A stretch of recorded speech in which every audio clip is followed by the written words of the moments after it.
From an investor standpoint, what would be the deal that almost broke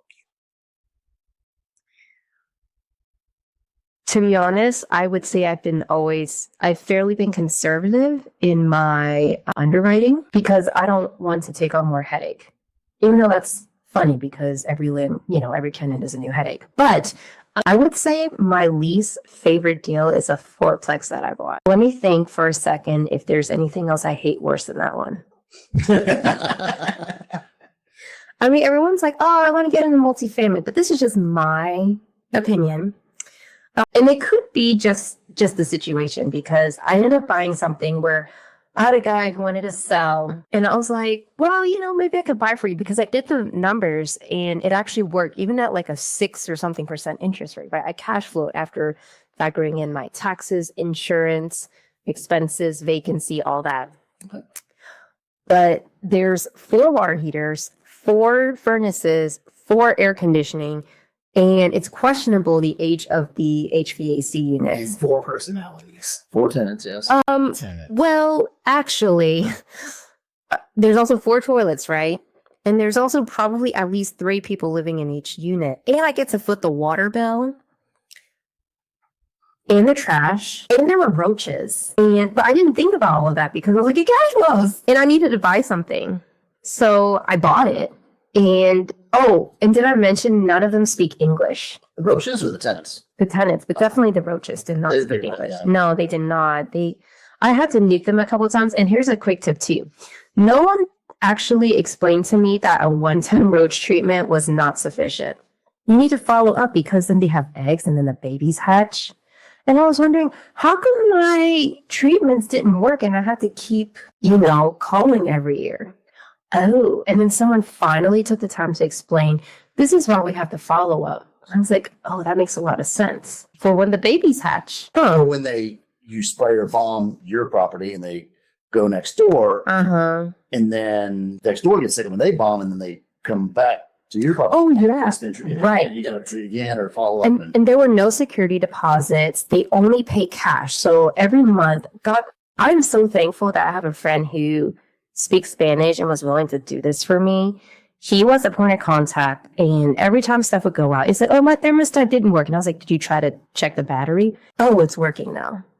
Or like, oh, and it was just all these like stupid things. And then he would physically go and collect the rent every month. And so he would come back with this big envelope of cash for me every month on the 1st. And so when he told me he was leaving, I was like, I got to sell this thing. I haven't sold it yet, but I'm like, okay, let's just see how this goes. And I think I'm on my way to learning Spanish because it's like they're just texting me in Spanish and they're like, I don't understand how to mail this. Wait, you want me to drop it off where? Who's going to pick this up? And I'm like, listen, it is not normal for people to pick up your rent. You have been spoiled. And one of them finally figured out how to drop this off to one of my attorneys. And he was like, yeah, you're a drug dealer. So it's not like roses and rainbows. Sometimes it's roaches and drug dealers. Running a business shouldn't be hard. Being a landlord shouldn't be that hard either. But, you don't have to be an editor, a brand strategist, an actor. Our friends at Bespoke Marketing can help you look good while you do the things you're great at. So bespokemarketing.org, Bespoke Marketing, connections, tailor-made. So going back to the fourplex thing, I had a fourplex as one of my earlier investments, and I heard, I thought individual houses, that's great. Fourplex would be like as good as having four houses. It wasn't. You get one tenant that gets roaches, they go to the other units, and then you've got 4 tenants that may be complaining about parking spots or mail or somebody's cooking too loud or their kids are at the pool and splashing, they're in my parking spot. It's just you're managing, more people and relationships, and you got 4 people under one roof, which I heard, that's great. That's one of the reasons you want to have 4 places, 4 people under one roof. That can be a good thing. It also can be the worst part about it is you've got 4 people under one roof, on top of each other. Yes. So the cash flow can be well. I mean, you can do well with them, but yeah, you typically do have more turnover with individual houses, and one bad apple can spoil the whole group. Mm-hmm. And if you have a fire or something happens there, or a bad apple or a drug dealer moves in, or a boyfriend, or the drug dealer of your tenant that was good, now they got this horrible horrible, significant other moves in and ruins it, scares everybody else away, or there's a fire or maintenance issue, and then all of a sudden they cut the electric to the property, or you can't open it back up until you get permits done, inspections done, and you could be losing that cash cow, like all that cash money that's coming in through your property. All of a sudden, it goes away at the moment. It can go away at a moment's notice. Yes. Versus if you had 4 individual houses where people were paying their own water bills and mowing their own grass, Yes. shoveling their own snow. With the fourplex, you've got to do some of that stuff. I agree. And I think that's something that people forget is that you actually have more expenses as well with a fourplex. I have the same number of water heaters, kitchen sinks, toilets, furnaces in one building as I would if I had 4 houses. Well, I'd have 3 extra roofs, but I'll take my chances on that. They last a long time. Yeah. I mean, it's really interesting. So I had a multifamily, and I remember one of my tenants, he's paying late like every month. I think I might have called one of you guys about it, but I do remember us talking about it because there was a $30 per. Now I inherited the tenant. Okay. So the late tenant. And so it was like a $30 per day late charge.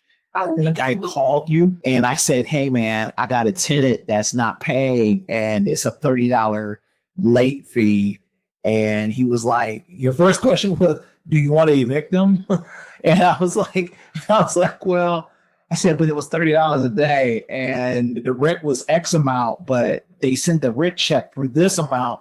They could be late every month. And you were like, then here's the situation you're going to run up against.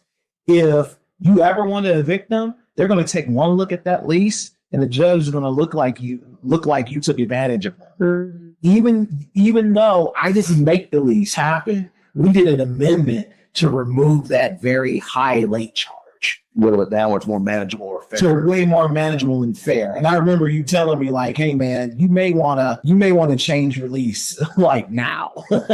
So we got together, changed the lease, but the late tenants is just altogether, one of those issues because there's 4 opportunities for them to be late. Mm-hmm. There's more opportunities for people to make mistakes and do all these kind of